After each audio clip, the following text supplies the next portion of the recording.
Well, it'll take a little while for all of us to arrive in this cyber temple of our gathering. And as you arrive, I just have the honor of welcoming you. And it's been an overwhelmingly inspiring challenge, both inspiring and challenging for us to put this together, because the amount, the sheer numbers of people who have so much to express about Nancy and their love, their gratitude, their joy of knowing her, has been coming from all around the world. And we all feel, the four of us on this team, Colleen, Patrick, Emily, and myself, want to offer actually an apology to all of you who are not here, that we didn't have room for to include in the program part of our event. But because there were so many, we created a part 3. Each part will have a 5-minute break to rest and just relax for a moment. But part 3 will be an opportunity for people spontaneously to share, and we will stay. We're committed to staying as long as it takes for everybody to share what they want to. Our first part is called Origins, and follows a kind of loose chronology of after some opening prayers in both the Jewish and Buddhist traditions, both of which were very important parts of her spiritual path. But then to the family and friends, childhood friends, high school, college friends, and into that whole period of meeting Steve Paxton and encountering the Grand Union and Contact Improvisation, and her whole life opening out from there. In the second part, we call In the Garden, and is more focused on, on her many projects, but also her life in Northampton, her dear friends there, and her performance collective, and her, too many things to mention. The third part then is called Around the Fire, and that's a chance for us to share what we want to say that we didn't have time to schedule in the program, but we are there until the sun comes up if need be. As most of you know, Nancy's partner, Mike Vargas, her beloved partner and collaborator, amazing composer and teacher, her partner for 22 years, I believe. He has decided not to be here. There's a number of her dear friends who have decided that their grief and what they're feeling is best held in the silence or in their own private life. Mike sent a note to you all, to us all, to explain, and he'll be represented with a couple recordings today, but he said this for us all this morning. He said, first of all, please rest assured that I love Nancy and I love you all. My decision not to join the gathering today feels right to me because it feels like I am being extremely honest, and because I think it says so many things at once, none of which need to be spelled out. I'm simply taking this opportunity to face you all humbly and in solidarity all at once, to stand firm in my truth in this moment. In my current state, I could not bear emotionally to participate in person online in this amazing event. And another simple fact is that I have so much to do at present that I desperately need to budget and conserve my energy more carefully and vigilantly than ever before. Sincerely, Mike.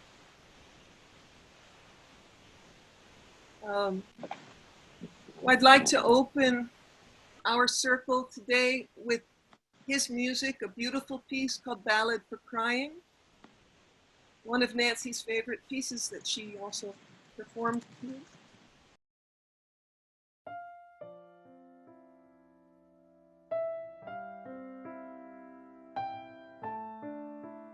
So let us take this first minute to feel all around the world the circle of love for Nancy. And to feel Nancy with us, in us. This circle holds our love of her, which is her body now.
Nancy, we know you are with us, and it was always your work, your play, your adventure to expand the sphere of what we're aware of. And now, in your passing, the sphere just gets bigger, including, embracing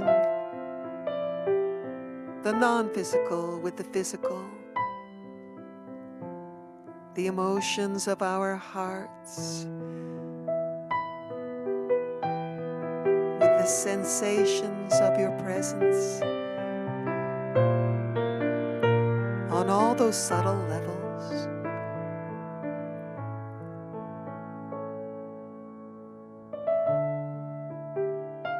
You are famous, dear, for your daring, for your trust in your own instincts, in your partner, in the forces of nature.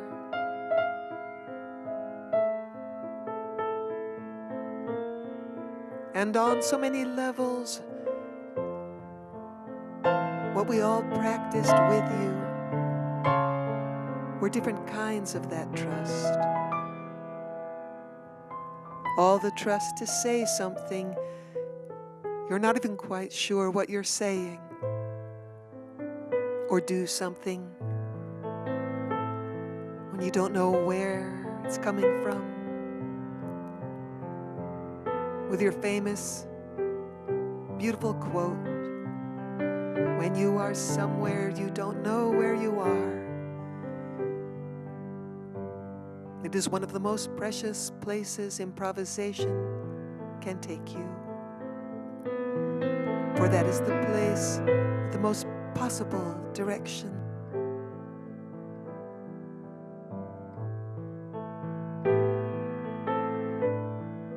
If the world ever needed such wisdom, it needs it now.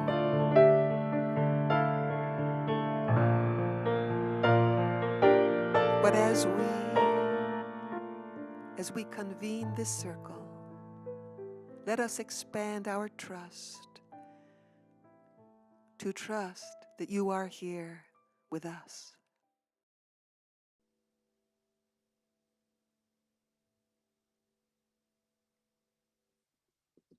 Shayna, Lowe, Cantor, not only a beautiful singer whose music Nancy listened to up to the very last day, was the last CD in her car CD player. And but it also, Shayna is someone that she knew since she was born. And there is no more perfect person to open this gathering today than Cantor Shayna Lowe. That was so beautiful. Thank you for that meditation. Can you hear me okay? Yes. So my name is Shayna, but Nance called me Shayna Ray. That's my middle name too. She always called me Shayna Ray. And as Christina said, I was lucky enough to have Nancy in my life and in my sister's life from the day we were born, because my mama, who will speak in a little bit, was a lifelong friend of Nancy's. And for that, I am so grateful. And Nancy was there for all of the big moments of my life, of our lives, but more importantly, she was there for the everyday stuff. And she would write postcards from all over the world that we would save and figure out where she was going next by her postcards. And she would plan visits when we would come to Massachusetts, and she would just come by to lift us all up physically and spiritually. And I loved her. I love her. And I love how she loved us, including my papa, my dad, who we lost just before Nancy. So I'm going to offer 2 short songs from the Jewish tradition in her honor today. And the first one is a song that is sung at this very time in the Jewish year as we stand poised to welcome a new year just next week. And the Hebrew words, they call us to return to who we are and to who we want to be, to return to ourselves and to a sense of the divine. Again and again, we return and we revisit. Hashivenu, Hashivenu, Adonai Elecha, Venashuva,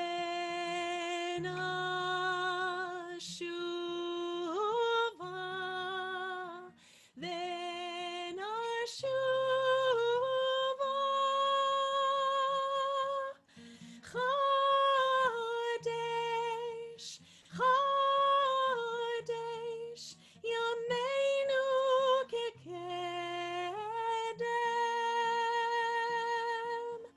Chodesh, Chodesh, Yameinu Kekedem.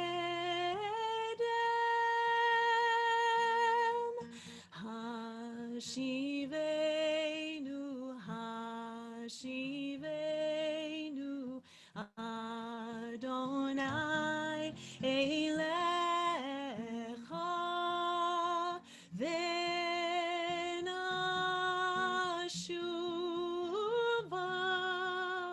Venashuva.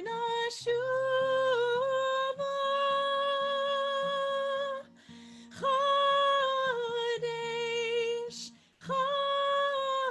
Chodesh, Yameinu Kekedem.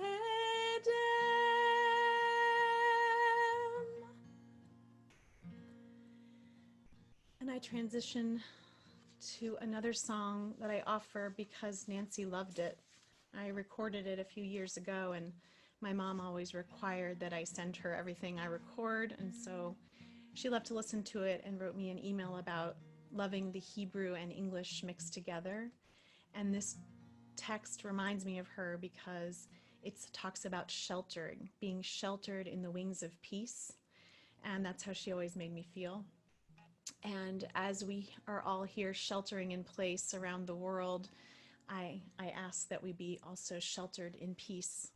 And so this is for Nancy as well. Hashkiveinu Adonai, Eloheinu Lishalom, Leshalom.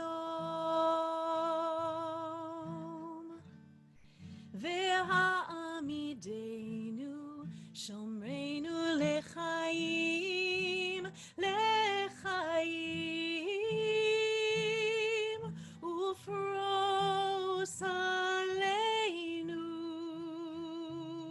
Sukkot Shlomecha, Ufros Aleinu, Sukkot Shlomecha. As I lay me down, may I feel peace all around, sheltered beneath your wings. May I feel safe and protected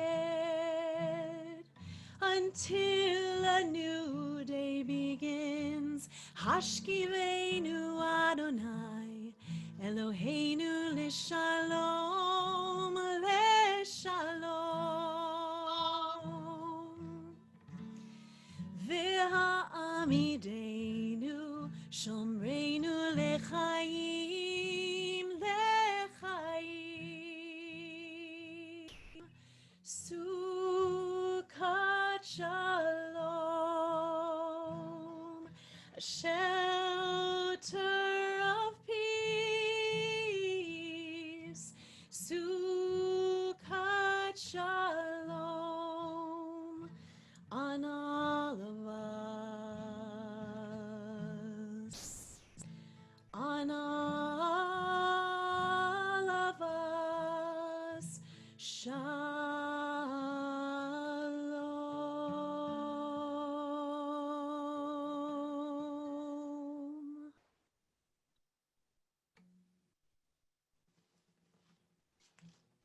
Beautiful. Thank you, Shayna. So beautiful.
Steve Clorfeine, a dear old friend of Nancy's, will present the Heart Sutra. I first wanted to say that Nancy and I met at Naropa in the mid-70s, and for the next 10 years or so, Nancy spent a lot of time in my loft in New York City whenever she was doing something in the city or needed to see something in the city. And we talked endlessly about improvisation and about Buddhism, and also about love and relationships, which was a real kind of crossing between us in extraordinary ways. Nancy was meticulous in a lot of things. I mean, if you ever sat and saw her eat a hamburger and drink an iced coffee at the same time with her journal to her right and some postcards around and so forth. And she was that way about entering the Buddhist path as well. She took a long time. And when she took her vows, both refuge and bodhisattva vows, she was happy. She was happy to have made that commitment and to have opened herself up to something that so many of her friends had been part of for a long time. The Heart Sutra is a very basic text and teaching in the Mahayana Buddhist tradition. And that tradition is based on compassion and healing, as well as on the indivisibility of emptiness and luminosity. The text is, I'm going to recite the text in the way that we were taught by Trungpa Rinpoche in Boulder in the very early years of Naropa. I was going to ask my wife to drum, but the sound was not going to be very good. So I'm just going to try it on my own.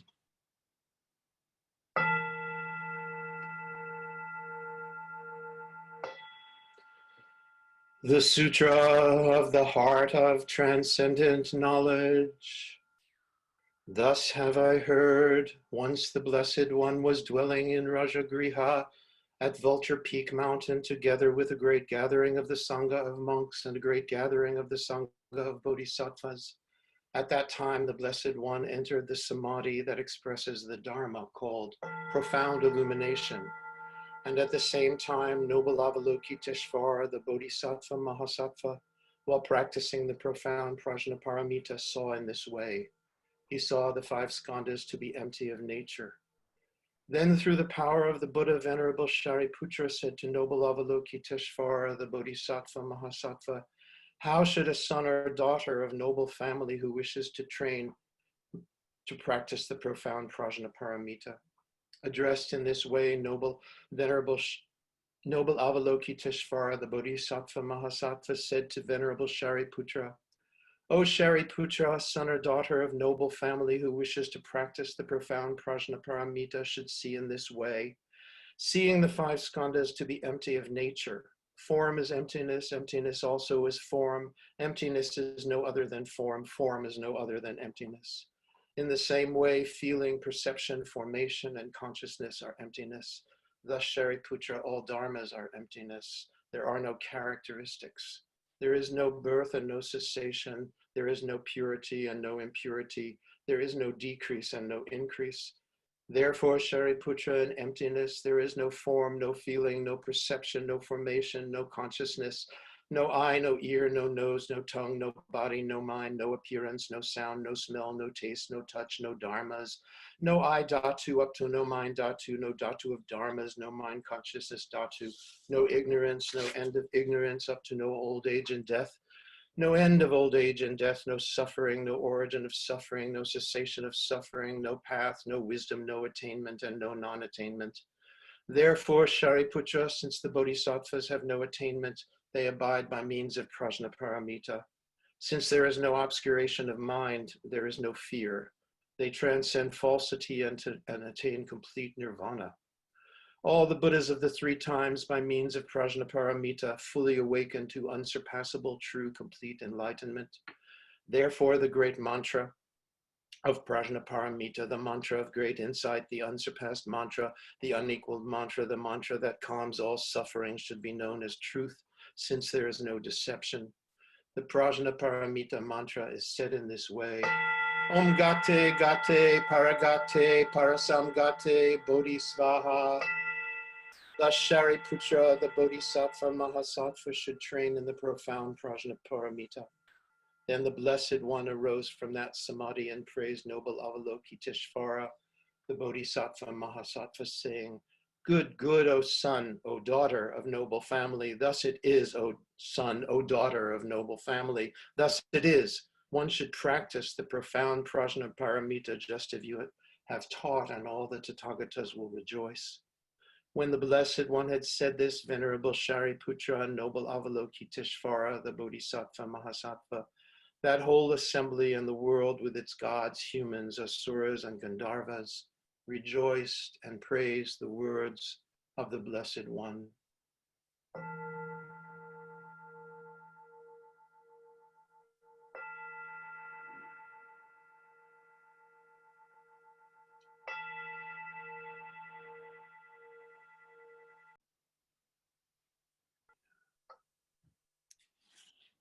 Thank you, Steve.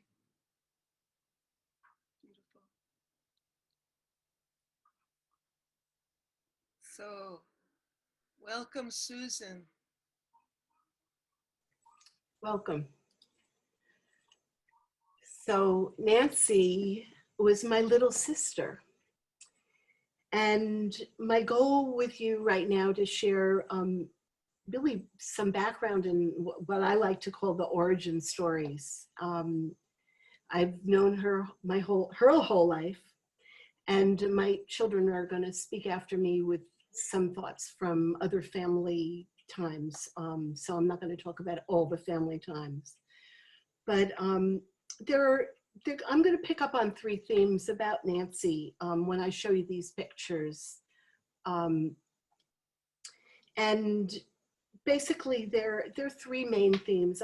Let's start with, can't go too far back, but my grandparents. These are pictures of the Stark side.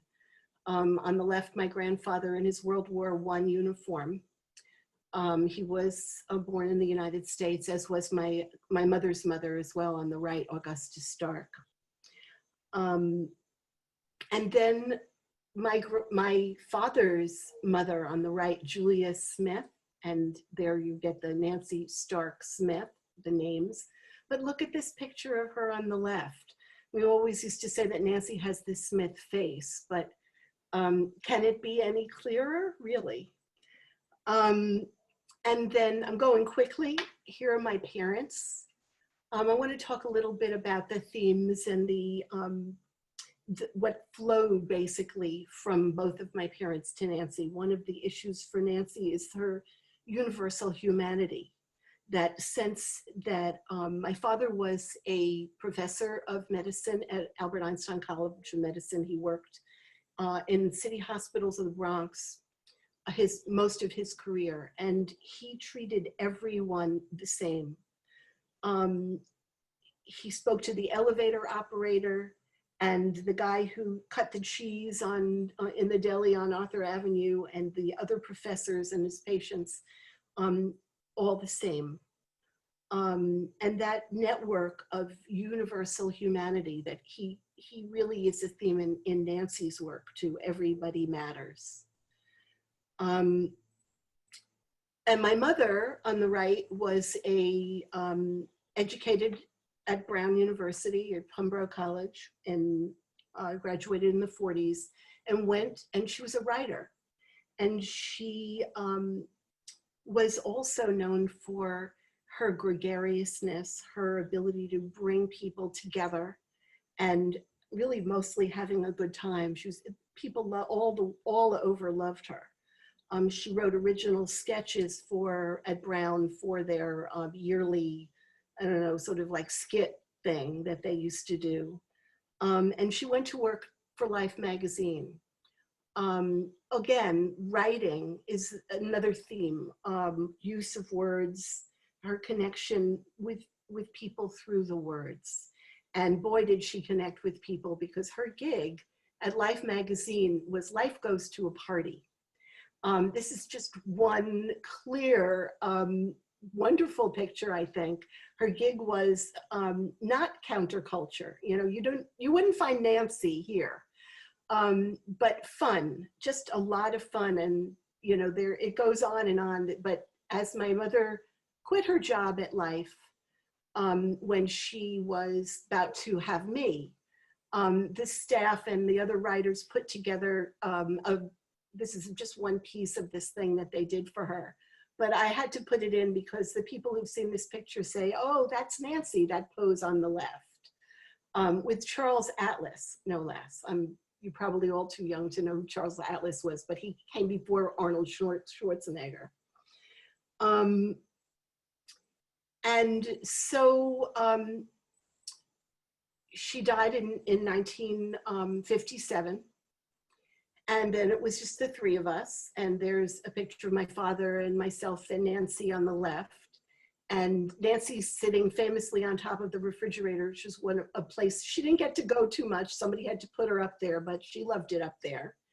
And then down below, a picture of her with my father. And I had to put this in because if anybody's been to the house in Northampton, that couch in the very corner on the bottom left is still there.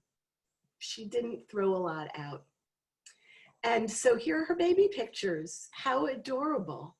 Who, you know, can you see her face, her adult face in this a little bit on the left? And then of course, Sirius on the left, and then that top knot thing, something going on with her hair. So here's the story about Cheryl. Cheryl was her best friend from early childhood. And Cheryl was a year older, but also a lot larger. And one of the things about Nancy is her physical body. And she was, even though she was so small, she was very agile and clearly strong. We know that. So here's the story that I wanted to tell about Cheryl. One day, my father was driving home to work, and he saw Cheryl, who lived a block and a half away, walking down the street with something under her arm. And he stopped and he said, Cheryl, what is that? And she goes, it was Nancy. She was carrying her home under her arm. And she said, why are you carrying her? She said, she was tired. But to me, I just think it's the beginning of contact. I mean, pick her up. She couldn't pick up Cheryl, but who knows whether she, slung her legs around her or whatever. But she also got Cheryl to do that, which I think took probably not a lot of persuasion, but a little bit. And here Nancy is in high school. Again, just to show you that. Here is my father and Nancy and myself in 1969, before her career started. And then this is the beginning. In the 70s, she was on Cape Cod. It wasn't exactly the electric Kool-Aid acid test, but it wasn't debutante balls either. And this was sort of the beginning of her opening up. Here is myself and her probably 50 years apart. And then my children with Nancy around 1994. You're going to hear from Adam on the right, Julie on the left, in the middle, and then Nancy in 94. And then parties. This was Adam's around pictures of her all dressed up around Adam's wedding, and then Julie's wedding. And then Anya joined the family in the upper right. And then I just thought you'd like to see pictures of Nancy dressed up, which I don't think you saw very much. And then the babies on the upper right, there she is playing with my son in 76 on her shoulders. And then my daughter's little girl, Hannah, on the left, and Adam's little girl, Lulu, on the right. And then this is the great picture of Lulu, and who wanted a braid like Elsa's, and Nancy gave her a chance to see what it would be like to have that braid, you see on the right. And then of course it was after her hair was cut, so the other picture was much later. And then Nancy and Mike's daughter Gray in the middle. This was near Arlequí in Spain. You've seen these pictures probably. And then sadly, Nancy knew that when she had chemo, the hair was going to go. So she invited me and Mike to basically be there. And you see him holding the braid after he cut it off. She did have good humor about that. And there's the picture of her on the left after that ceremony, if you will. And then here's my final picture of her, which I love. Okay. I'm done. Thank you, Susan. That was exquisite. Oh, good. Thank you so much. What a joy to see all that history. And we go now to Adam, your son, Nancy's nephew. Welcome. Hi, everyone. I first wanted to tell a little story about a gift that she gave me. Nancy was really good at giving presents that turned out to be meaningful for people, I think. And it was a ring that she got in Jakarta in Indonesia from a place called Tom's Silver. I still have the little box it came in. And it was beautiful, sort of handmade, inlaid geometric thing that I wore it. She probably gave it to me 25 years ago. And I wore it every day, and it really felt connected to her and to a whole sort of life of traveling and teaching and learning and performing that I like to think of her. And so somewhat cosmically, so it broke at the solder point, and for years I just wore it anyway, it didn't matter. When she got sick, I thought symbolically I should have the ring repaired. So I took it to a place in the city, in the jewelry district, which is always an adventure, and I got it repaired. And then in February this year, right before lockdown, it was my last sort of traveling, and I lost it, and it's gone. And a few months later, she was gone too. So it's a little cosmic. I wanted to maybe just tell a couple more stories from childhood. I remember she had this old Datsun pickup in the 70s and early 80s, which was like a tiny little pickup truck that she had a cab on the back. And I don't know if she lived in it, but she had all her belongings stuffed into this thing, and she would come and visit. And it was just like this little portal to another life that I really captured my imagination. Also, Bill Arnold's studio apartments that he built in the chimneys of the factory in Northampton was another thing that really captured my imagination and just helped me think about, oh, there's lots of different ways to live. You can really build the life you want. I wanted to say thanks to Nancy for helping me find my wife, Anya. I mean, Nancy played a small but very interesting instrumental role. When I met Anya, the first night we met and started talking, and we started talking about our family backgrounds, and Anya mentioned that her father, Roger Kamenetz, wrote a book called The Jew and the Lotus. And I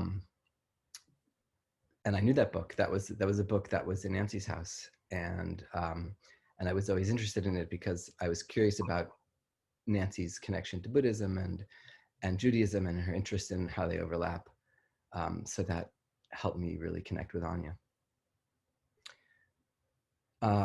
Nancy was very good with words, as everybody knows. And she said so many amazing things. But one thing that she said to me once, which always stuck, I don't remember the conversation or what the context was, but she said, it's the disturbance of balance that creates motion.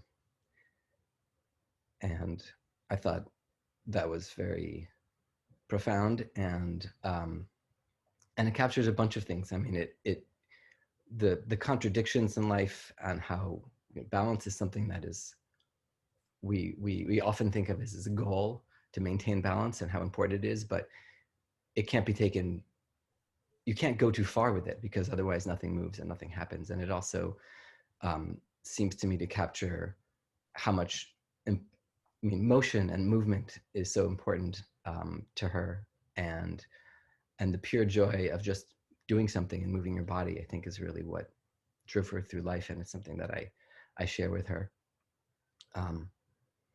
And that, I guess, brings me just to share one last little story, which is just from the other night. I was on Friday night, my friend Stephen invited me out in McCarran Park. There was a small gathering, and a group that had it set up a sound system in the park, in the field, and was dancing. And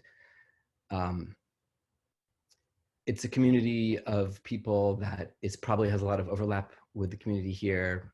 ecstatic dance, and a lot of Contact fans probably there as well. And it really just, I mean, dancing out there under the stars in the field, properly social distanced, they actually had a very beautiful sort of circular grid laid out on the ground, and people were coming around and saying, wear your masks.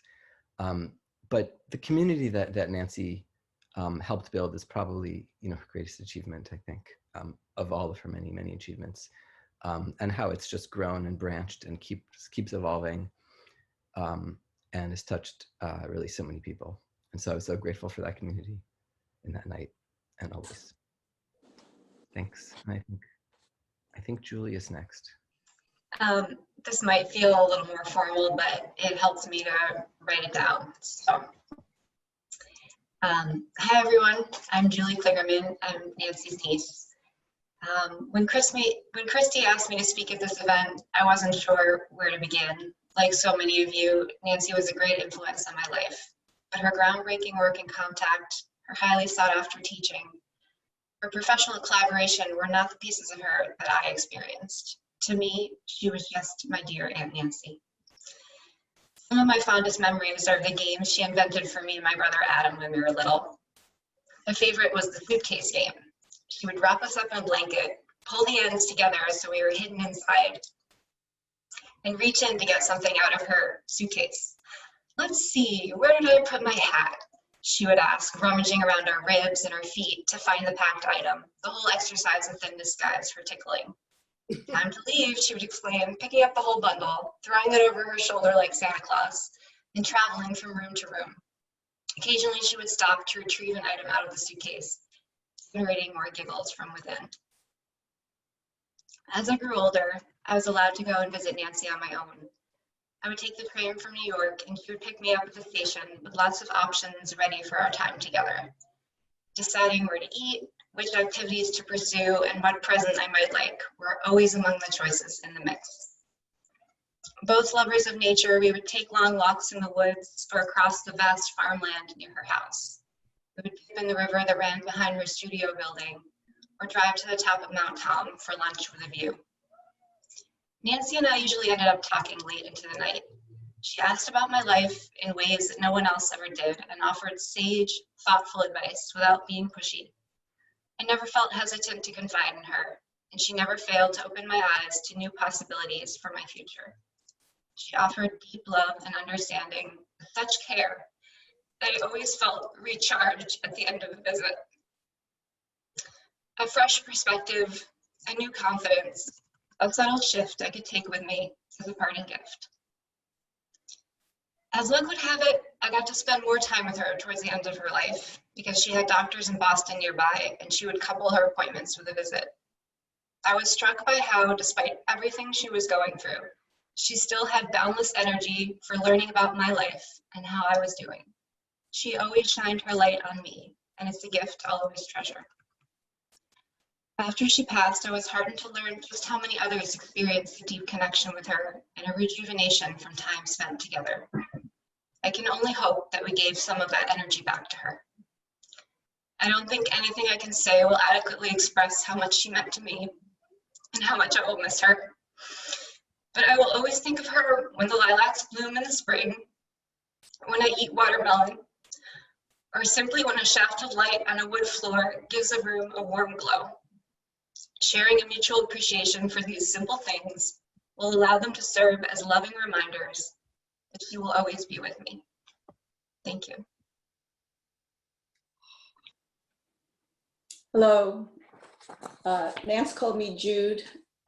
We know each other since high school. And Julie, I just want to say that I'm having a hard time talking after your speech. And Nancy adored you and Adam. The morning of July 2nd, 2020, while working, I'm supposed to have a slideshow, Colleen? Yeah. Okay. Okay.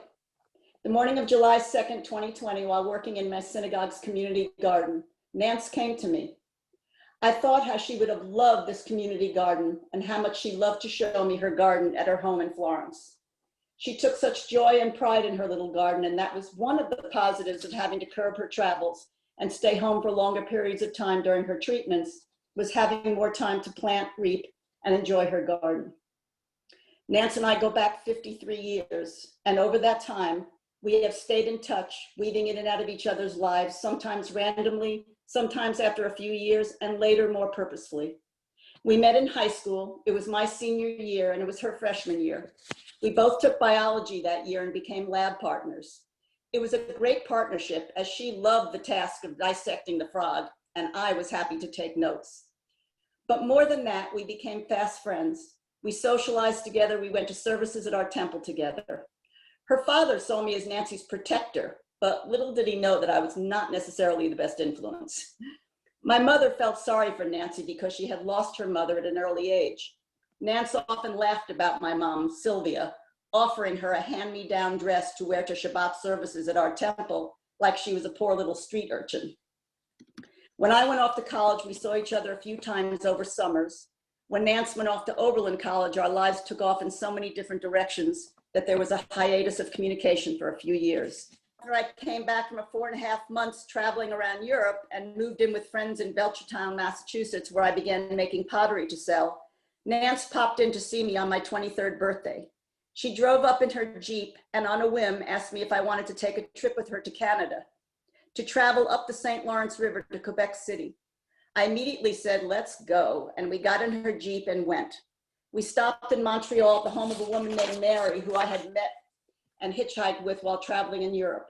Mary joined us, and the three of us spent about a week meandering up along the St. Lawrence River in Nancy's Jeep, sleeping in the Jeep or by the Jeep. I remember singing and dancing and whooping it up by campfires at night, laughter and camaraderie by day, and the feeling of the spontaneity and freedom. Throughout our friendship, we checked in and experienced each other's lives as they wove and chanced throughout and over time. If it wasn't in-person visits, it was letters, postcards, emails, and later Skype. Every year, Nance sent me her itinerary of dance workshop travels, so I would know where she was, and there were many random in-person visits. After I met my husband, Tom, he and I drove up to Oberlin in 1974 and spent a few days with Nance, seeing her life as it was there, meeting her close friends, and bicycling around the town to see the sights. Next slide, please. The next visit I recall is when Tom and I went on the road in 1975, selling my pottery and his brass and copper wares at craft shows all across the country. When we arrived in California, we stopped to visit Nancy at the commune she was living in at Stinson Beach. Nancy was at our wedding in 1976, and in fact, our honeymoon consisted of talking and laughing with Nancy all night long in our school bus transformed into camper, which was all set up to travel to the Ozarks to begin our back to the land life. Nancy showed up at our farm outside of Ava, Missouri several times in the early 80s, and on her way to or from traveling to the workshops at Naropa Institute in Colorado. Next slide. She showed up a few weeks after our second daughter, Lauren, was born in 1984, and I have photos and vivid memories of her helping to bathe the baby. Our oldest daughter, Shayna, Cantor de Lowe, was 5 then. Nancy's partner at the time, Bill Arnold, took wonderful photos of Shayna and of my mother-in-law, Peavey. Next slide. Anytime Nance visited us, whether at the farm or after we moved to Springfield, Missouri, my daughters were always gleeful about visits from, quote unquote, Nancy with the long hair. Next slide. She would scoop them up and swing them around or balance my 6'2", 220-pound husband or me on her back. Next slide. She showed up at Lauren's bat mitzvah in 1997 and was like the Pied Piper with all the kids. Next slide. And at my 60th birthday surprise gathering in 2010, and for Lauren's wedding in 2012. Wouldn't you know it, that Nancy was by my side as part of a small loving group, including my brother and sister-in-law and a few of their friends on April 10th, 2011, surrounding my mother while she lay peacefully dying, and all of us singing in beautiful harmony. Just show the next 5 slides, just scroll through them while I talk. Our visits always consisted of a meal or going out for a glass of wine or taking walks or sitting in my house or hers to catch up. She listened with her whole mind and heart to what was going on in my life at any particular time and always offered her wisdom, her concerns, her thoughts, when and if I was struggling with life. And I listened to her about her dance life, about relationships, about the magazine, and the trials and tribulations over the years with the magazine. I remember when we spoke after her relationship with Bill ended and how sad and confused she felt. And I remember when she met Mike. I was visiting Nance in Florence and she took me upstairs to listen to the sweet voice message Mike had left her after they first really connected with each other. She was smitten and giddy and ready to pursue this man and see where things would go with him. And of course, it was a partnership that lasted over 20 years that consisted of love, give and take, mutual respect and admiration, and collaboration, both as live-in partners, friends, and lovers, as well as professionals and artists. I thank Mike with all of my heart and soul for keeping me abreast of Nancy's progression and decline, and for being there for Nancy and taking care of her and loving her until the end. The next 3 slides. Okay, go on to the next slide. So this is the last meeting that Nance had with my daughters in January 2019, after my granddaughter was born. So she's like with my granddaughter, the same age as when she was with Lauren. I'm going to start wrapping up with these words from Nancy, taken from a longer tribute to our friendship that she read at my surprise 60th birthday gathering, June 6, 2010. I'm skipping through the years now. You can skip through a couple of slides till you see her giving a speech. Touching the random stone that's poking out today from our path together. Cavelling about your girls, how you almost single-handedly created a Jewish community so your girls could drink deeply from that well, and well they did. But really, no matter what radical changes in circumstance transpired in Judy's life and our relationship, from our first connections in high school biology class through Jewish conclaves, crushes, wild and sometimes very scary parties, and then post-high school and road trips and visits in Massachusetts, Quebec, Missouri, as she went from country to city, poor to rich to poor, whatever, from potter to parent to speech pathologist, Judy has been and will always be absolutely, completely, unswervingly herself, unaffected, a true mensch, a straight shooter, a strong, solid, bright light in my landscape, a devoted and dearly loved friend. I love you, Jude. You've created and been blessed by a wonderful life. Here's to your next outrageous decade of mystery and magic, Noctis and Surus, love and loss, and being your same old sweet self. And did I mention good looking? You can just go to the last slide. Those of us who knew and loved Nancy will always feel honored and blessed to have had her in our lives. My life will never be the same. I miss her every moment of every day. Thank you. Wow. Thank you, Judy.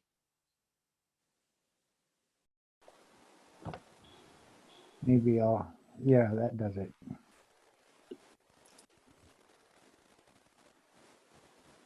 What is that?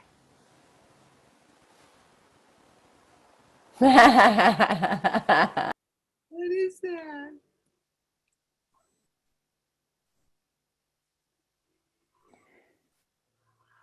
I met Nancy at Oberlin College, 1972. And I did a work there, and she said if I ever had girls in that piece, she would be interested in being in it. So when I did that piece, or developed that piece into contact collaborations in New York City, I called Nancy. And we began training. And she became a very dependable partner, exquisite to dance with, fun, daring,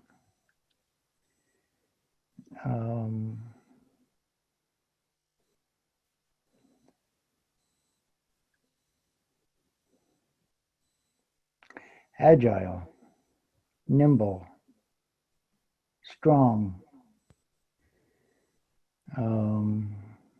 I think we trusted each other an incredible amount. This object is a spoon she gave me along the way.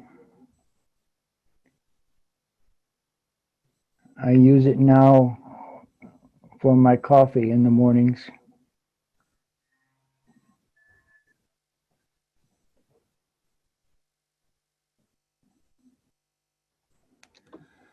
I touch it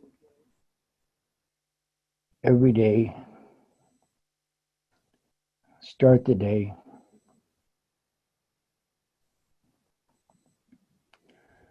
With the thought of Nancy.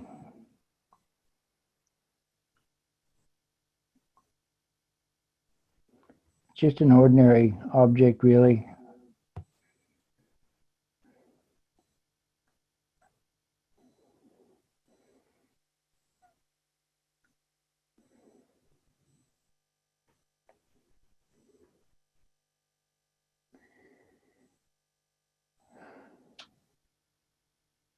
Lovely to see you all here in this beleaguered time. Be strong. Be nimble. Be agile. Be dependable.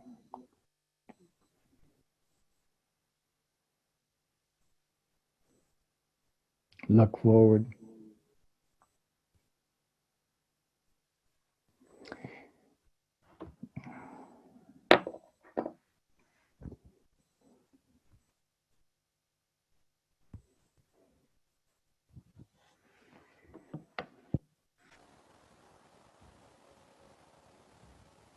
I'm a little speechless. I'm Lisa Nelson, and I have also been partnered with Nancy for. Oh, I have to speak up. We can hear you. Oh, Steve is downstairs. Yeah, I've been partners with Nancy on a lifelong project that of making a magazine that we never really imagined would be a lifelong project. And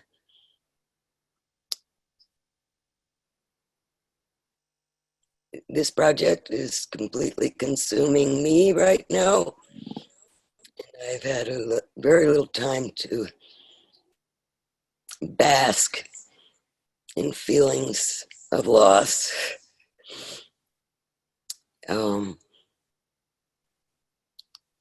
Like Steve Spoon, Nancy is with me all the time. So I really had wanted not to say very much, and I knew that there would be many people who would talk about the magazine, but Nancy and I had a conversation that never stopped from the time we met.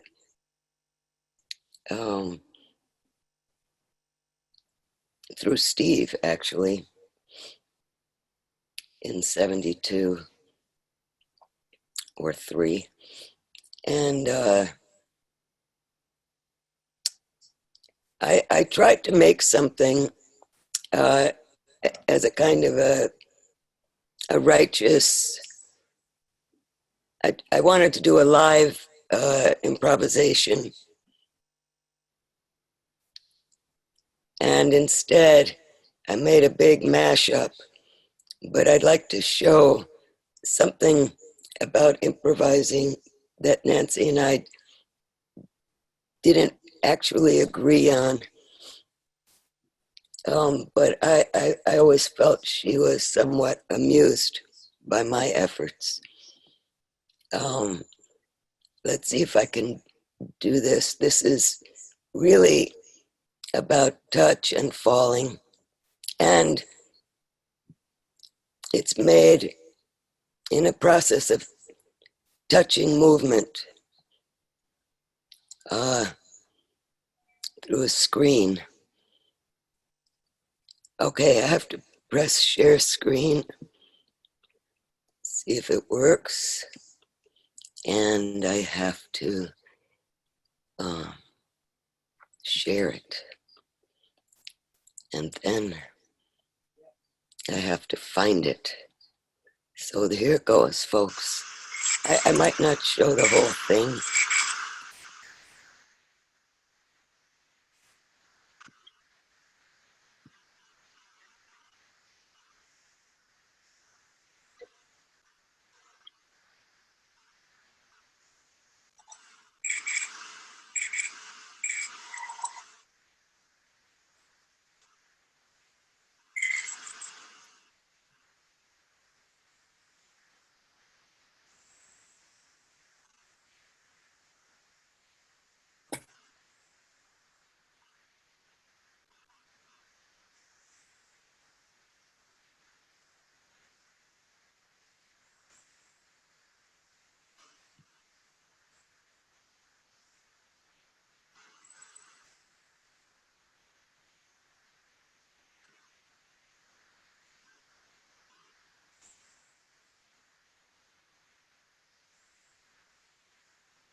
And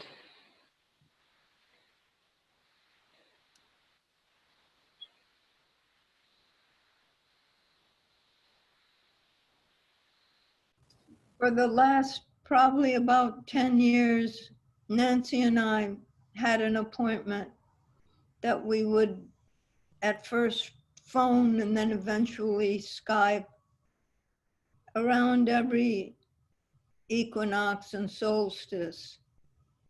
And we would talk for a couple of hours, even though between those connection points, we weren't in touch. And then we would just pick up as if it had been yesterday. Except that Nancy was always in the back porch looking out at her garden, and at some point would turn the camera around and show me the garden. So I saw the different seasons, and she would talk about the deer that would jump the fence and eat the good veggies and other critters. And she would talk a lot about all the things she was working on, the magazine, her teaching. And she would always be connecting what she felt were the basic gifts that people were finding together in the times of working together, and how to facilitate bringing the work in the deepest sense in directions that were opening up, and weaving that in with practical questions of who was helping with what, and were there enough people working on the magazine, and how were things going financially, and what studios she was finding that she could teach in, and how her timing on her schedule, and weaving together the practicalities and the soul and promise and mystery of the work that she was doing with people. And I remember how we first met. I think it was Nancy and Lisa and I meeting around a workshop of Bonnie Bainbridge Cohen. And I think that was my first connection with Lisa too, and with Nancy. And I remember the three of us kind of hit it off, and we were all three kind of little women, three little Jewish women who really had a lot to share and enjoyed each other. And I remember one thing we did was buy some little essences and to have something nice to smell. And I remember that Nancy especially liked vetiver. And also I knew Nancy in Naropa, where I think we both were teaching dance in the summer sessions. I think I did 3 summer sessions there, and I think Nancy was helped that to happen. I think if it hadn't been for her introducing me to Naropa, I wouldn't have connected there. And I remember one time Nancy and I were dancing, the two of us by ourselves in one of the studios, and I never got into contact improvisation very much. I liked it, but I never could really throw myself into it. I couldn't really do it. And Nancy was interested in doing some other kind of improvisation too, some more this kind of improvisation. And so we were dancing together, and the door was open, and Chogyam Trungpa Rinpoche stopped at our door, asked us what we were doing. We said, we're dancing. And he said, show me. So we did a quick improvisation for him. And then he kind of nodded and left. And we replayed it for ourselves, and it became a dance that we had, that we had remembered and could do. And we called it our Chogyam Rinpoche dance. Well, that's a little sketch. And it's very moving to hear of everyone's love for Nancy. And I too continue to love her and the community that gathers around her. Blessings. Hey, I'm Daniel Lepkoff. I met Nancy at Steve's first performance of Contact Improvisation in 1972. And I've known her and worked with her through our dancing connection ever since. And well, this is a memorial is about remembering, and it's really impossible to remember everything about a person in one breath, but this is one thing that I made that I'm going to share now.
Hello.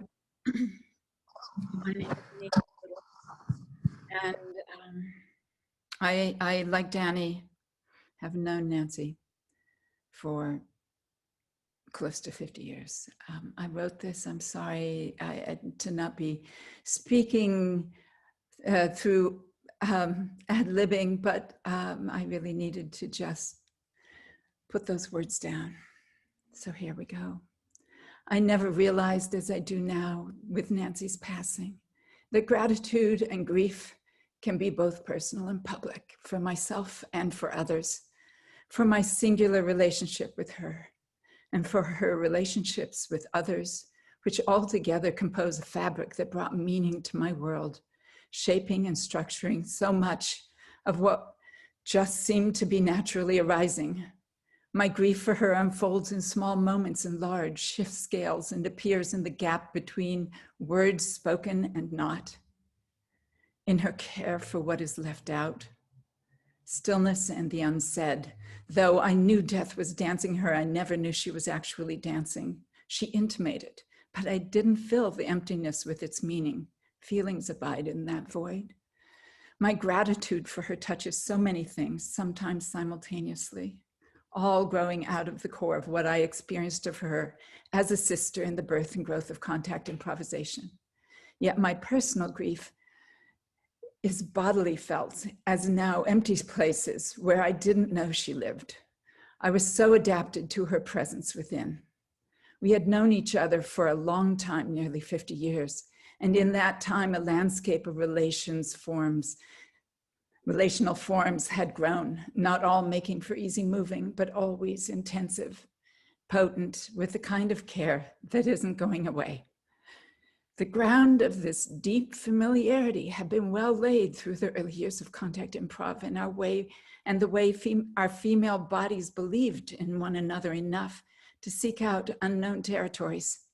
We knew each other as daring young women, challenging the physicality of femininity and seeking new relationships with our bodies and all bodies. I didn't know it then, but I do now, how her presence compelled me to move past my culturally defined dance body to discover a more robust physicality. We didn't do it alone, of course. Steve Paxton was the provocateur, but we showed up with one another to test the waters of what women in dance could do, what beauty could be, where grace could be known, and with whom. We were coming to realize that in moving, we were so very much more than simply our flesh forms. We were coming to realize that in moving, it was as if we stepped onto stage and invited all eyes to penetrate us down to our earthly essence in the physics of motion and the relation of our stars within. Once known, this bond with Nancy could never be broken, no matter how time and space move on. And alongside this depth of her cellular presence in my life, there is a simplicity of remembering that young Nancy packing in and out of her Toyota Jeep, brave flying with the fullness of her action, cigarette lightly held aloft in her gorgeous hand, it waving as she spoke. She would be talking and digging into a bag to find a notebook she always carried. She was engaged in a way that could be difficult to interrupt, laughing and being on purpose without knowing where it would lead, and that purpose led her so very far. I'm struck by my public sorrow, yes, for all she did for dance, for CI, for CQ, creating a venue for thinking movers. Yet in this, I feel the loss of relationships she had with others. How is it these two are here in me? Like places I am not part of, like dances I am not part of, but critical to the framing, the spaces I am in.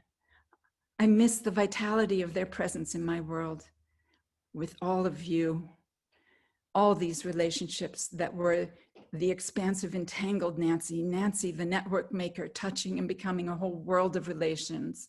She, after all, knew well that nothing we do is independent of those that are present with us in its making.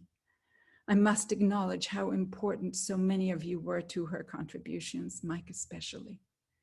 I am humbled when I realize how her presence in my life was astounding in the variety of ways she touched me, living in the cracks of my being and in the worlds in which I dance, And while her touch is not lost with her passing, I ache for its immediacy. I love you, Nancy. Gratitude. Thank you, Nita. So beautiful. Thank you.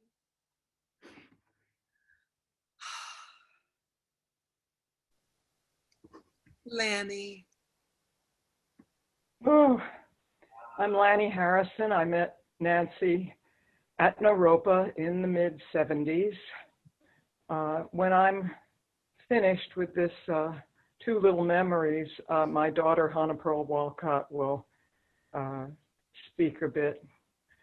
Yeah, I remember that Toyota very well. Conversations around that car. When I met Nancy, I felt that I had met a kindred spirit, though we were vastly different. I can still hear her laugh. It tinkles around me. We were in touch and then not in touch, but in some ways, I guess we were always in touch. So I can hear her laugh, but I can also feel tears that we shed together over the years. We danced together quite oddly due to our sizes and our differences, but it was kind of sublime. And we danced on a lot of different surfaces. One memory I have that we drove madly to the Boulder Reservoir. There was no one there that day at all. It was just like the two women on a weird planet together by ourselves. And we took turns dancing for each other, and we would clap and bow and clap and bow. That went on for quite some time. And then another memory at 1111 Pearl Street at Naropa. Nancy put on a cassette of the Wild Chapatulas, and I had never heard them. And whoa, I was completely blown away. It was fabulous. And there were many of us there that day dancing round and round the space. Steve Clorfeine, so many people. Maybe Alan and Peter were there too. Maybe they had their clothes on or off. I don't remember. But at one point, Nancy whooshed by me, and then she disappeared. And I felt like the wind was blowing from that whooshing. And then the next time she came around, we joined hands, and we just took off together dancing. It was very powerful. We were very wild. We were very free. We were laughing, and then we paused, and we just looked deeply into each other's eyes. And I remember those eyes looking into mine. So now here's Hannah Pearl Walcott. Oh, there I am. It's an honor to be here. My name is Hannah Pearl. I am proud daughter of Lanny Harrison and the late, great Colin Walcott. And I'm going to try to keep it together. It might be brief. But I'm here for my dad. In spirit. He loved Nancy very much. And they had a very close relationship. They were friends. They were intimate partners. They were collaborators. They were part of the same wild tribe that eventually birthed me. And I just felt the need to share something that I experienced after Nancy passed. I heard from Steve Clorfeine about her passing and did a ceremony for her that night. And I was sitting in front of my altar And I have a picture of my father, Colin, on the altar. And he came very strongly into the room. And I heard him and felt him say, "I got Nancy's back."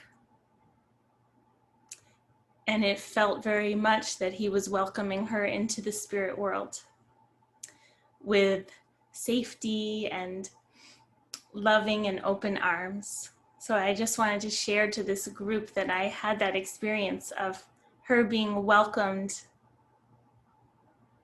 with a lot of love into her transition. And I had the honor to spend some time with her when I was in college. I went to Hampshire in Amherst, Massachusetts, and got to have many visits with her in Northampton at her home.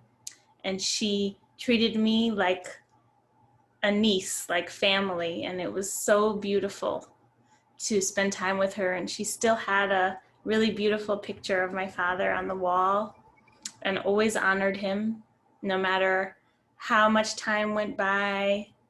She always honored his spirit. So I'm here to honor hers and my father's. So thank you all so much. It's an honor to be here. So good to see you. Hello, everyone. I'm very moved and I'm very present to all of Nancy's beautiful family, to all of Nancy's relations. Many of us have met for the first time here today. We send our love to you. So I live in a small bayshore community north of San Francisco called Point Richmond. Lots of shorebirds, seagulls, harbor seals. And it's not far from where I began meeting more regularly with Nancy. When she moved out here in '74, I did the same. And we danced at the Dance Palace in Point Reyes Station. Nancy was an artist, a dancer, but she was also a wonderful, excellent poet. And she and I connected probably at the beginning around writing and poetry before the dancing really took hold. As I mentioned in my Facebook post recently, she introduced me to the work of a poet named Bill Knott, K-N-O-T-T. He passed in 2014. He came from a small town in Michigan, taught at Emerson College for 25 years.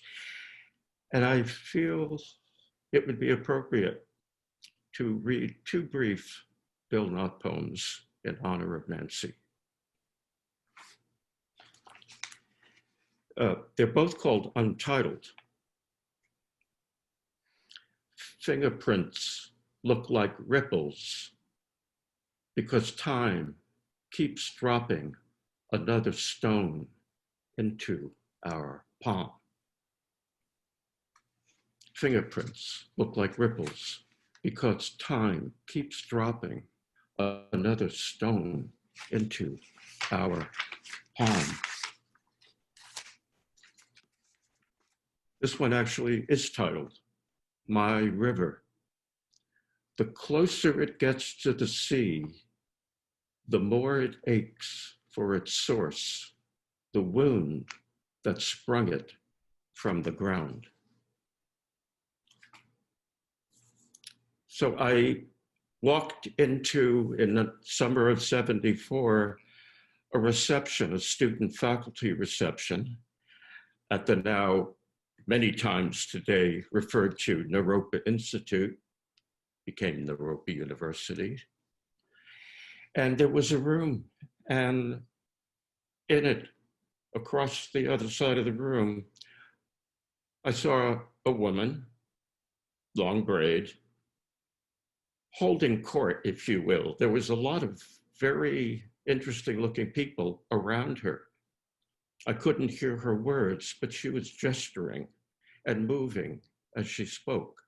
I drew closer, curious. And as I sort of wedged myself in between people, she noticed me doing that.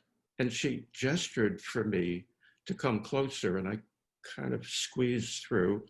And she said, can I demonstrate something with you? And I said, I'm game. And she said, put your finger up.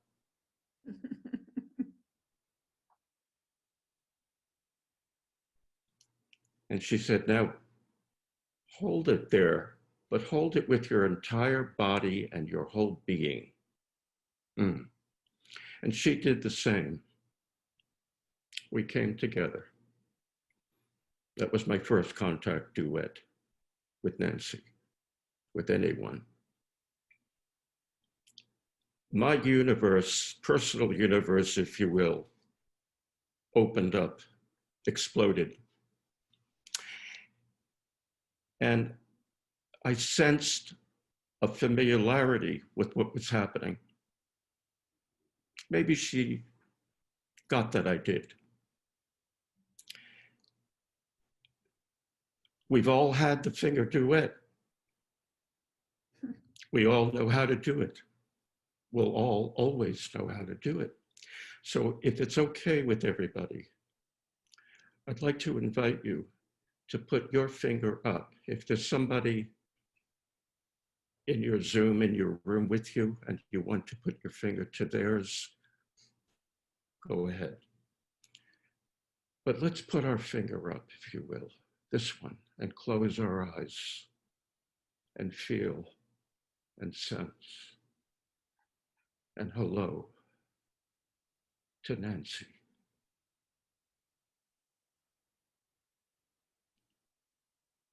You know the rest. You know the score. You know how it moves. And you could lean in with a little bit more weight, a little bit more presence, filling, filling, filling. And we know that it shifts and changes, so as it does, lightening incrementally. The touch now having space between your finger and Nancy's finger. As we say, fare thee well. Thank you. All of our gratitude. 1,000 thank yous. Letting go is not always easy for some of us, myself included. But it's an honor to be here today with everyone. So many of you I haven't seen, and you haven't seen me. Years, decades. Again, changing states.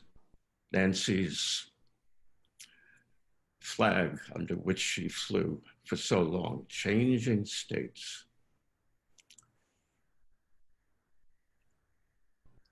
Thank you very much.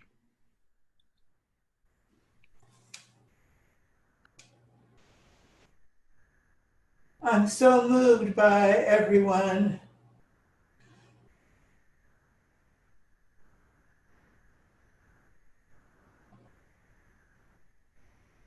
And Bonnie. And Nancy, Lisa also, and Steve met 1977. And we already knew each other. Instant, as you also expressed. And so for over 40 years, we danced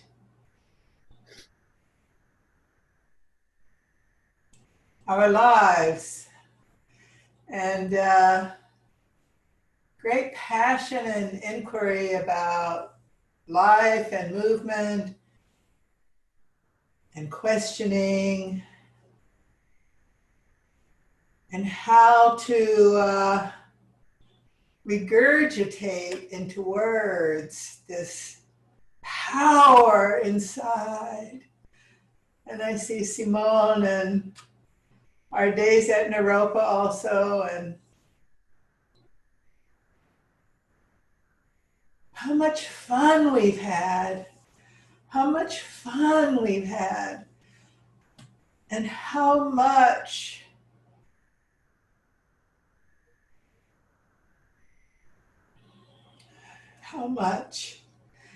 the last time I saw Nancy was a year ago in Northampton, and Len, my husband and I were supposed to take a train to, where were we going? Pennsylvania.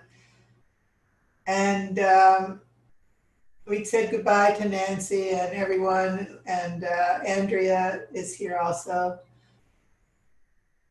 And the train was about to come, and I couldn't find my purse that had my identity in it. And we were going to fly back to California, but you had to have identity. So we missed the train, and that gave us time to stay one more night. And I spent the afternoon with Nancy. But I would not have been able to if I hadn't forgotten my purse somewhere. And we were looking at that wonderful garden and sitting in her table and finishing the last article we wrote.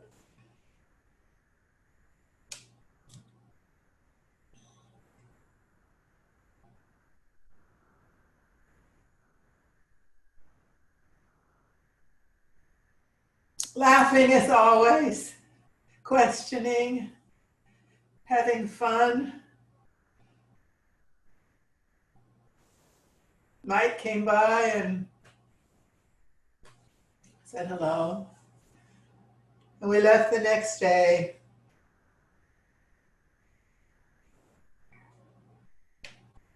And I think it was 2 years or a year before that, when we were in Northampton for a Body Mind Centering Association conference, Nancy wasn't feeling well, and I said, come by, and she came by the part where Airbnb. And she said she had a pain in her abdomen. What I see.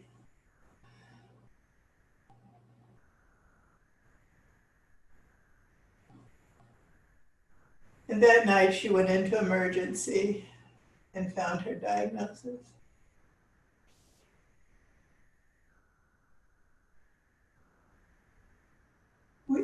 She had so much love, and I feel that when we feel the love that we feel with her collectively, she's present. How could she not be?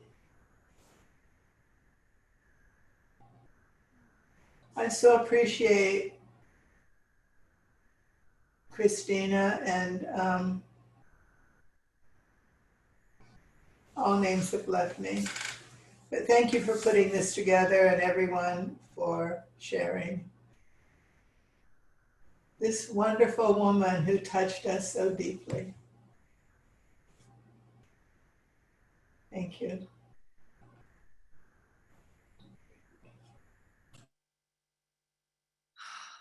Hello, Ruth. Welcome. Thank you, everybody who put this together and who's continually keeping it on track. And how wonderful it is for me to see faces that I've heard about over the years.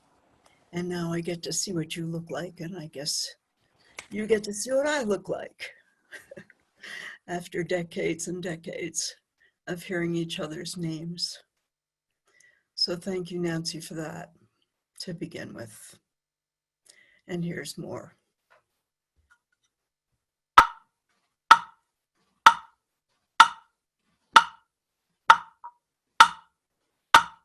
Nancy, Nancy, Nancy. Fancy Nancy, Dancy Nancy, Classy Nancy. Here among us right now. How long? Always long, forever long. 1983, Susan Banyas. I have someone I'd like you to meet. Would you mind driving across the San Francisco Bay Bridge? Small room, red sofa. That must be Nancy sitting on the sofa. Bottle of red wine on the coffee table, 2 half-empty glasses. So much vitality in such a little package, Nancy. We looked at each other with so much familiarity, as if we had known each other from long ago. We hugged. We smiled. It was a kind of older sister, younger sister, Jewish thing. And that was it. That was the birth. And there was no separating us after that. Here we are today, all of us, right this minute. No separating any of us ever, right this moment. And shall I also say Naropa?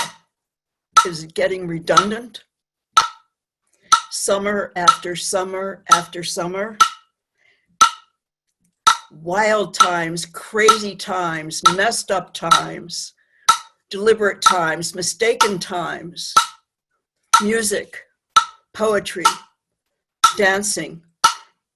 Nancy said, let's do a show together. I said, okay, but you can't touch me. She went with that. Nancy always went with that. So how's your family? How's Zach, Eric, Emily, Jake? How are you kids? I appreciated that. Never forgot that I'm a family mom, despite everything else that one does in one's life. The family mom sticks, it's the basement. Everything arises from it. Nancy, Nancy, fancy Nancy, jazzy Nancy, classy Nancy, smiling, laughing, rolling, leaping, spinning, falling, carrying, dropping, lifting, circling, sliding, eyes, hair, clothes, color. I always wear black. Nancy didn't like that I wore black. She kept trying to dress me before shows in something else. I won. I always wore black. And the phone calls. Some of you have mentioned those phone calls. Simone mentioned those phone calls. Hours, 2-hour phone calls, 3-hour phone calls, again and again and again, monthly, bi-monthly, tri-monthly, words. And then there was the articles, and then sending in the text, sentences, stay on topic. Move that sentence, that needs a new paragraph. We don't need that part. We need a connecting part, an explanatory part. Well, what about the ending? Well, what kind of ending? How about a more splashy title? How about something that grabs everybody's interest right from the beginning? No, we don't need that. What's too little words or too many words or shorter title? Writing, editing, CQ. Why don't we just meet somewhere? We're both on tour. Where are you going to be? Okay, well, maybe I can change some dates around. Maybe you can change, maybe we can meet somewhere. Where can we meet? I don't know. What's your favorite city? Oh, no, I'm not going there. Well, what other city? No, I'm not going there. Well, where can we meet? Okay, let's meet in San Francisco. Well, why don't you just come out to New Mexico and we'll visit there? Or I know you go to Colorado, so you need to come through New Mexico. Nancy came to New Mexico, not once, not twice, several times. We'd go down to the bosque and see the birds. I have photographs of that. We'd go up in the mountains and walk around, look at birds. We'd go to the river by my house for the afternoon with lunch and look at birds. There was always red wine.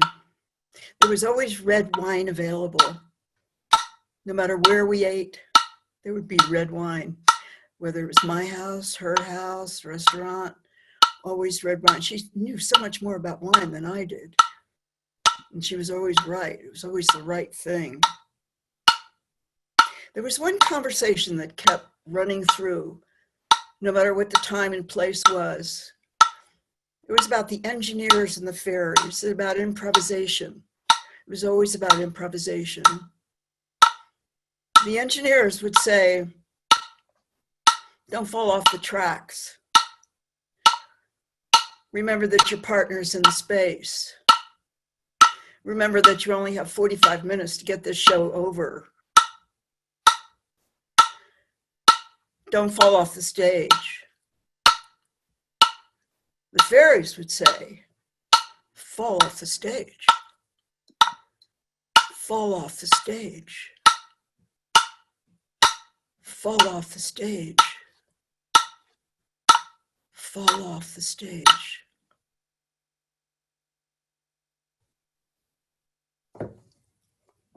Hello, everybody. I'm Meredith Monk, and I met Nancy at Naropa in the 1970s. But we also did some performances together in the 1980s. We did 2 performances at Omega Institute, and one of them I remember we were sharing the bill with Max Roach, who announced us and said, now I would like to announce Mary and Mrs. Smith. So I want to sing something for Mrs. Smith, but first I was thinking about Nancy and the loving quality that I always felt from her, and we always talked a lot about space around things, but I was thinking about how she and her movement seemed to have such a perfect combination of the elements. So the resilience and the profound flow of water, the warmth and the trust of earth, the sparky, alert quality of fire, and the open-hearted, expansive quality of the sky. I think of Nancy as a cosmic dancer the way that I think of Colin as a cosmic musician. And I'd like to just sing a little song for you, and please invite you to move if you would like to, so that we can dance with Nancy and keep her dancing going and going. So this is called Click Song number 2.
I'm so happy that all of you are here. Thank you so much. Thank you, Meredith. Hey, I'm Karen, and this is a video that Colleen is going to share with all of us. Hi, everybody. Karen Nelson. And I made a little video that was originally shot by Larry Myers at Acapella Motion in 1990, a workshop that we held at Smith College. And but I just chose the beginning of it to be a background to some words that I wrote in these last few weeks. And thanks everybody for making this event. And if the sound doesn't work or something, be in touch. I'll send you a link.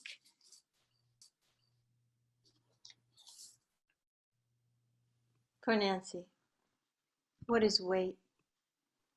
We asked with belly laughter, knowing no words can describe. I bow my head, curling into a posture of grief, my breath touching the tears at the border of joy and struggle. I wanted to dress up in honor of you today in my first grade fairy gown costume with its green ribbon and stage fright moment where I forget my lines about making it warm for all the kids to play. Surely we played together with our limber bodies, my fright of intimacy with your fleshy tenderness, decisive choosing, muscular structure, perfume, little beads of sweat on your upper lip, your flailing braid whipping, the longer it got, more danger to avoid. I overcame the stage fright of dancing with you, the teacher, my body being the apple I put on your desk, my defiant graduation, a sensual contact dancing rooted in our tumbles and dancing logics. Electric zing names our first touches, zinging body jokes and riddles following that point of touch, the flickering possibilities, glimpses of past lives, ahas, falling again into another unknown wonderland. Though we never got lost in our love, we did find our darkness too. We shimmered it down to a place where it could grow. Perhaps a lilac bush, like the one some friends gave me after you died. Fortunately, lilacs are resilient, like you, thriving amidst whatever the conditions. Full as a cornucopia turning into an ear trumpet, you listened for your truth to guide you. It's the putting to word that wraps this with a bow, and how CQ and you editors taught me about writing, and how early on, following my finger on a rotary dial phone, the number found in the back of CQ, a woman's voice, smoky deep, saying you weren't there. My relief, and then fear when the voice asked if I had a message, and stage fright said I had none, not even a name to leave you. I feel that ribbon wrapping in my heart with yours, and these words right now mean to honor your memory and your legacy, mean to thank you for your queenly vision and your dance form mothering. You, sudden ancestor, how you provoke me to gratefully deal with this passing dream. Up from nowhere comes an uncurling of my spine, arriving to weightless golden balance, recalling the fluffy blue sky glimpsed in my guts and the fluffy white clouds passing. This space requires no thanks, no remorse, no words.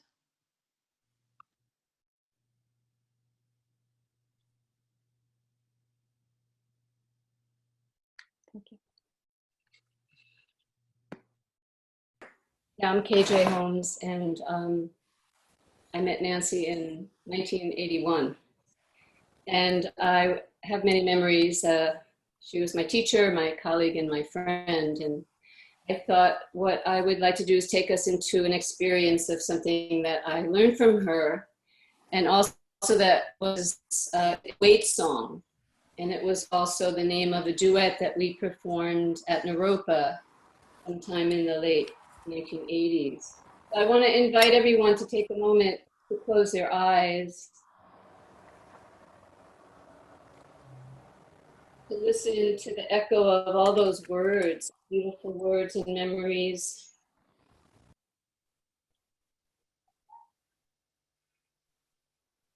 To bring your attention to the earth that is moving, and we know that it's moving because the light of sun is moving around us, because that earth does go around the sun. And that as you're inhaling, take a moment to listen to the sounds really close to you. And as you're exhaling, create a little hum with your exhale. Just let the sound of a hum ride your exhale. And then as you inhale and you're listening to the sounds around you, can you listen a little further in the distance? And then as you exhale, send a little hum to ride your breath. And see if you can focus that hum into the space between your ears, vibrating the space between your ears. And then as you take in a breath, can you listen to your own breath and feel it as a sensation as well in that space between your ears? Exhaling again and humming. And as you're humming, start to move your ears, tipping your ears, shifting the point of view of listening to that space between your ears, which is a place of hearing and a place of balance. And it's that place between hearing and balance where we experience what Nancy called the wait song. And you can continue to breathe in and out. You might continue to hum, or that hum might get quieter, and you start to listen to the space of other parts of you moving in relationship to a place of balance, of listening to your music, of your wait song. That is memory, presence, and connection to what we can't see, but we can always hear. So taking moments of lyrical wait song, of free jazz wait song, of your skin as a song, of the back, of what's behind you as a song, in front of you, above you.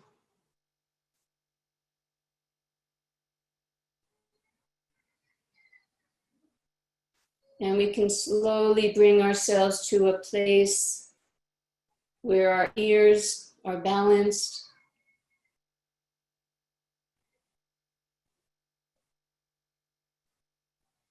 Listening to the vibration.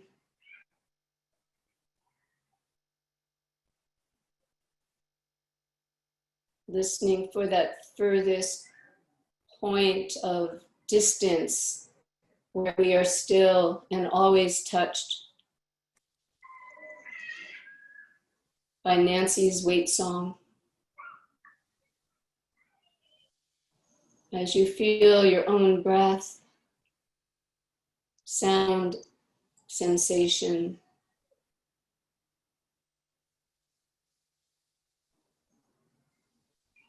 the music of you, with the spirit of Nancy accompanying always.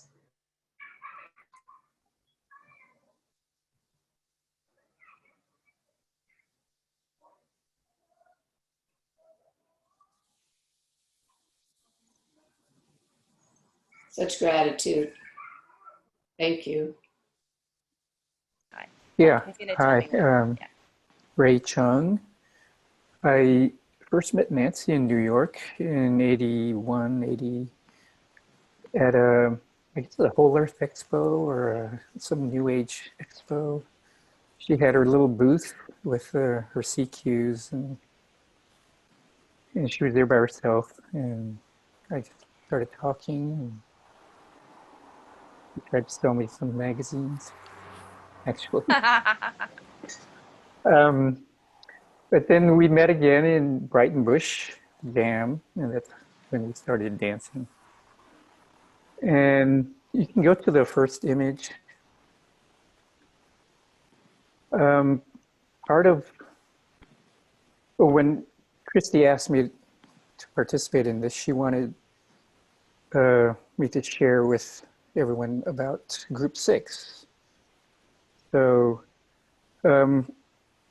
Julie Carr, who's, I'd say, very instrumental in the birth of Group 6, because she was at Brighton Bush along with Chris and Nancy and others. She co-organized the New York Improv Festival, where we got to dance together more, and then out of that came this subset of people known as Group 6, and that's, I'll just go through. So on the left is Chris Randall, he's a photographer. Julie Carr, Peter Bingham, Nancy, Cook, he's a musician, Chris Aiken, KJ, she was part of Image Lab at that event, so not Group 6. Jeff Bliss,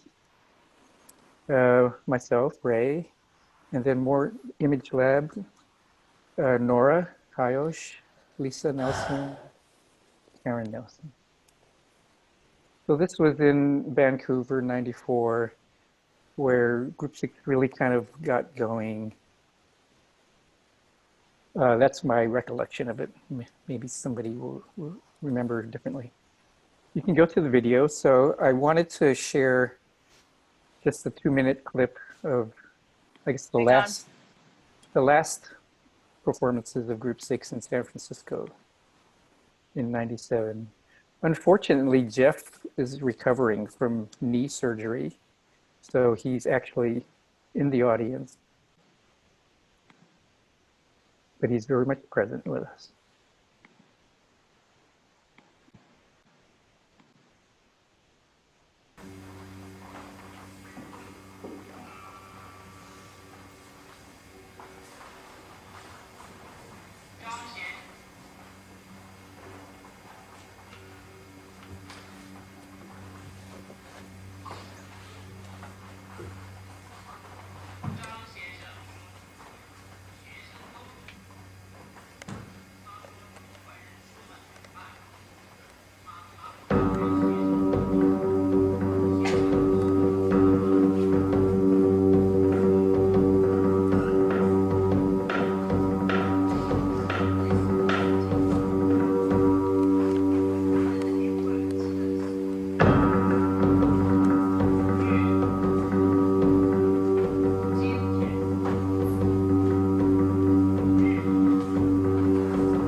close with the last two images.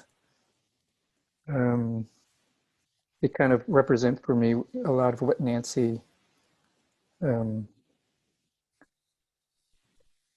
spirit was about. I don't know if her, she always, my experience was she always liked to share her curiosity, enthusiasm with people.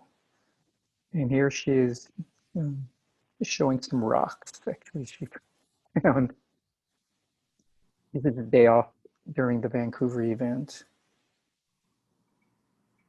And with the next image, really about allowing time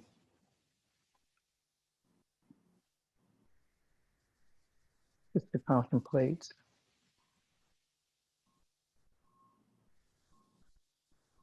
Which is very much part of her spirit as well.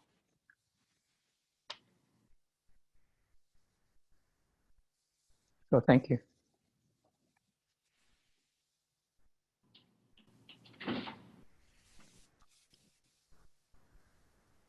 Hello.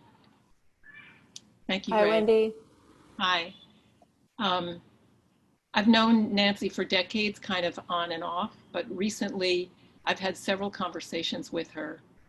The first was really a glimpse into her as an editor, because she was working on a segment on when Trisha Brown died.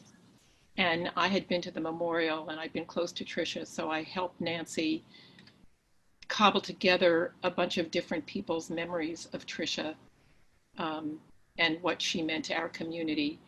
And I felt honored to help Nancy with that. And in that experience, I saw how dedicated Nancy was, how sensitive, her sense of responsibility and clarity, and you just, the way her energy was such that you don't stop till you get it right. And I really appreciated her as an editor in that way. I've also burrowed into many Contact quarterlies recently because I've done a book on the Grand Union. And that was my other connection with Nancy recently, was several conversations about the Grand Union, because I knew that she loved the group and that Contact Improvisation was born at Oberlin when Grand Union came to Oberlin in '72, and each person had to come up with a workshop. David Gordon did a workshop, Yvonne Rainer did a workshop, Barbara Dilley did a workshop, and Steve did a workshop that he decided would just be for men. One interesting point is that when Nancy told me what she said to Steve afterwards, she said, if you ever do this for women, I'd be interested. And just now Steve said, if you ever do it for girls. So anyway, some historian could go back and really separate that and, you know, tease out those hairs, like, what did she say, girls or women? So being one of the first Contact Improvisation people, Nancy traveled with Steve to different dates, and some of these dates were with Grand Union. So I asked her about what she observed, and I'm quoting her in my book. Actually, so this is what my book looks like, and that's Barbara Dilley, who's here, I know. And so she told me one of her sort of memories of traveling with Grand Union and watching them work. And it was very, you know, obviously she was very young. It was in her formative years. So she said, they went on to the stage with no plan, zero, and they just followed their interest. David Gordon, would go into the costume room and find a wig.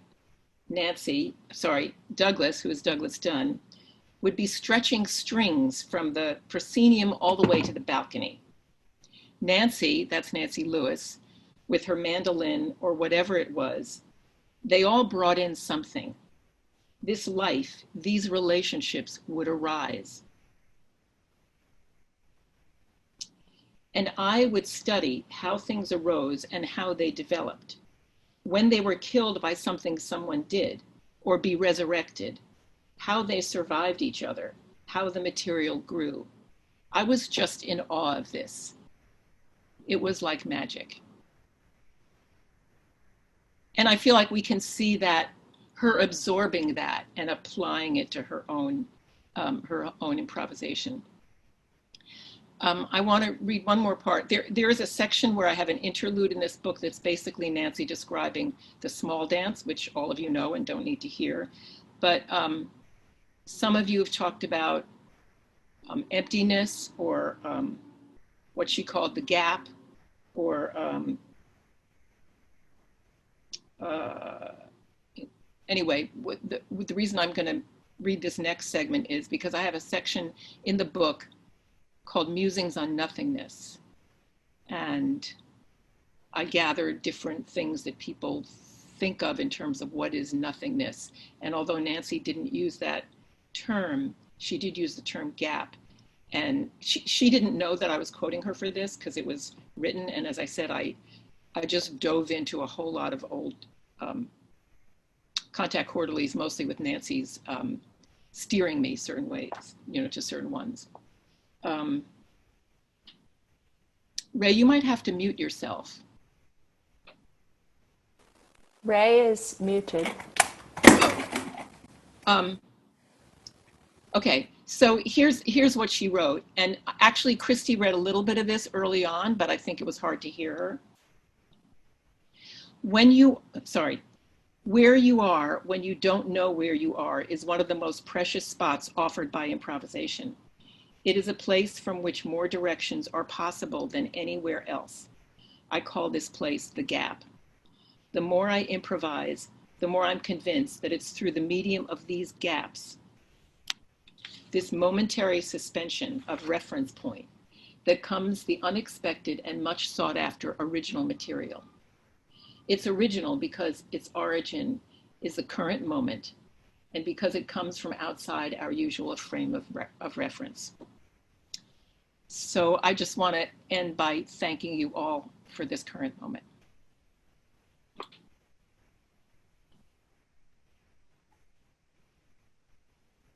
Hi, people. My name is Ann Cooper Albright, and I teach at Oberlin College. And so much of my relationship with Nancy was epistolary, so I'm going to read a letter to her. Dear Nancy, I'm sitting in Warner Main Space, a studio you loved and inhabited at different points of your life. First, your college years in the early 1970s, a time when Oberlin was exploding with artistic, political, and social possibilities.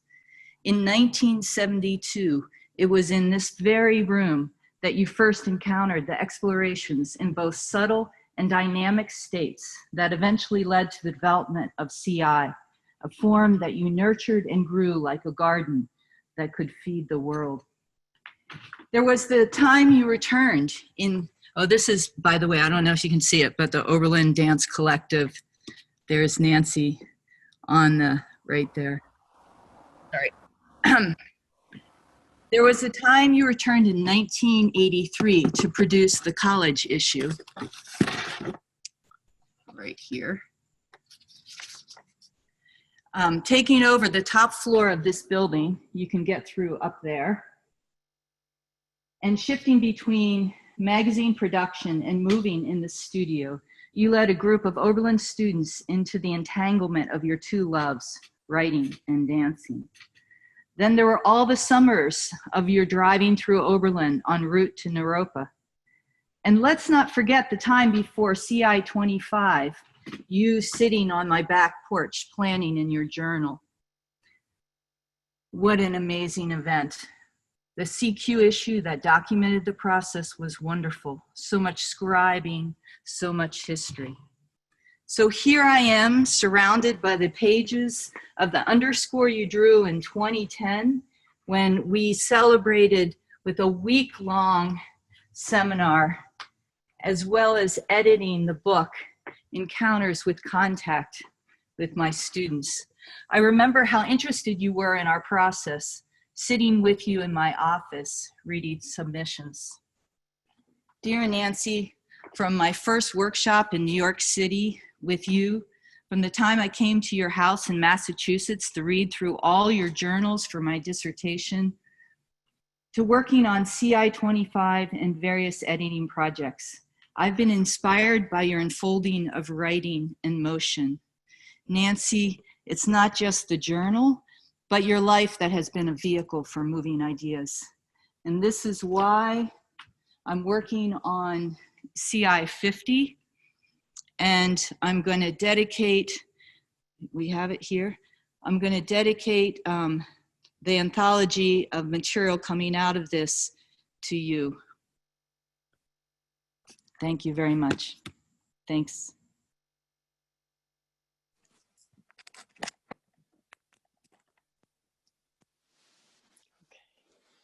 Hi, that was beautiful. It's all been beautiful. I'm Diane Louie, or Denny as Nancy, along with my family, and some of you know me. I'm going to read a prose poem about a moment Nancy and I shared in Warner, in that very space you just saw, actually. But first, the context. Our lives crossed for almost 50 years, arcing across continents, professional gigs, boyfriends and life partners, big soul questions and small what do you thinks, making of our paths interweaving helixes. It started at Oberlin in 1971. We were in the dance company together and participated in the hallowed winter term with Grand Union, Nancy working with Steve, myself with Yvonne Rayner, both of us walking Barbara Dilley's day-long mandala. We were also both writing, encouraged on that path by Stuart Freebert, may he too rest in peace. Stuart told me I needed to choose between dance and writing. I don't know why he didn't say this to Nancy or why I believed him, but I did and couldn't decide, and so I dropped out of college. Just before leaving, Nancy introduced me to MP, who needed a ride to California and who became to me, as she was to Nancy, a second mother. Eventually, I returned to Oberlin, lived with MP, made curtains for Nancy's truck, went to graduate school, moved to California where Nancy visited on her West Coast jaunts. Across the years, we made a daisy chain of conversations, postcards, telephone calls, and memories. In January 1973, we took a clowning techniques workshop with Bill Irwin. There were quite a few of us, but on the day we were invited to eat fire, only Nancy and I were reckless enough, or exuberant enough, or beardless enough to try this. The title and the epigraph of this prose poem is from a speech given by Oliver Wendell Holmes on Memorial Day in 1884. The title is In Our Youth, Our Hearts Were Touched with Fire. And the epigraph, to us who remain behind is left this day of memories. In our youth, our hearts were touched with fire. That youth was ours, this was an illusion, but its longing not. We were naked, we were fuel ourselves. Like gods in moonlight, we left thin layers of ash in the cave. What we opened, opened us. As mimes first learned to walk in place, then into wind, then climb a rope of air, we thought, got it. Leaning back, legs braced, we touched a lit torch to our tongues. Live and learn. White gas is not nourishing. One cuts oxygen sometimes to live. Communing with gods takes more than a mouth in flame. So we have never done this since. Once air we breathed was fire. This was not illusion. It signals through our life. Nancy, through her dance, her teaching, her writing and editing, her friendship, and her love, has given us a way to experience and describe ourselves, fluent in connection, in generosity, in curiosity. For the many vistas I have seen because of her, this one today, tonight for me, too, I will cherish. May she continue to travel through us, and we with her.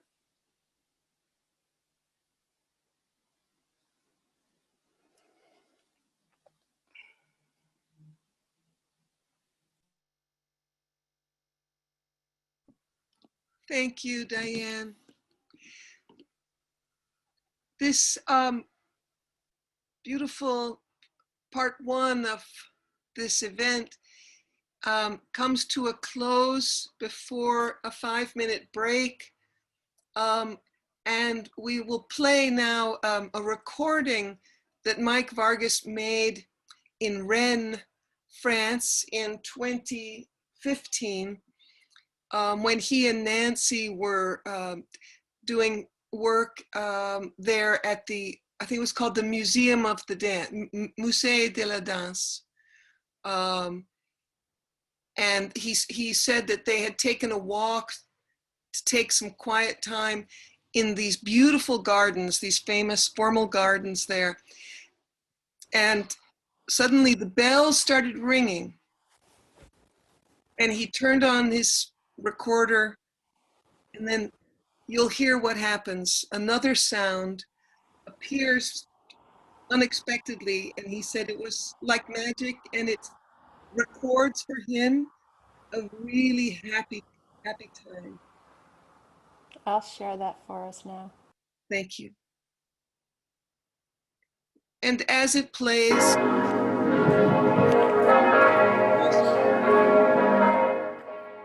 get up or walk around. It'll go for 5 minutes, and then we